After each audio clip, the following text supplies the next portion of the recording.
Hey, this is Wes Fryer, and today is February the 23rd, 2023. I'd like to show you how to take audio that you put on a Padlet or that students put on a Padlet and then put that into Seesaw. So we've been doing audio interviews using our iPads and sometimes laptops, sometimes using a website called Vocaroo, other times using a program called Voice Record Pro.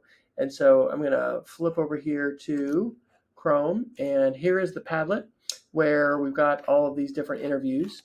I'm going to search for Michael's interview by doing a Command F, and I'm going to try and find that interview. There it is, interview with Michael.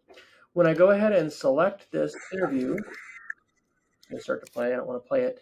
I recommend not copying the link, but clicking download, and it'll actually download the file. You should be able to do that also if this is not a Vocaroo recording, if it's an actual audio file that you've uploaded from a program like Voice Record Pro. Okay, so now that that is downloaded to my computer, I can go over to Seesaw and I can go ahead and respond to the activity. So if I go to the right class, here I am, I'll go down to this activity, classmate interview of me. And so I'm going to click add response.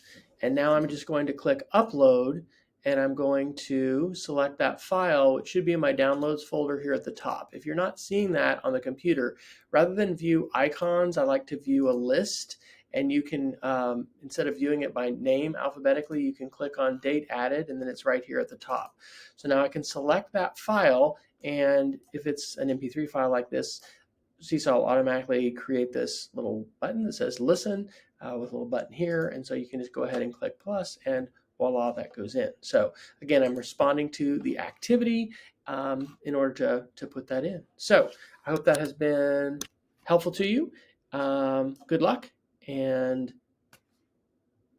use your skills wisely to be able to record and share audio, of course, with permission, but being able to do that, respecting the wishes of others with whom you are interviewing. It's always good to talk about that in advance before you are sharing it somewhere.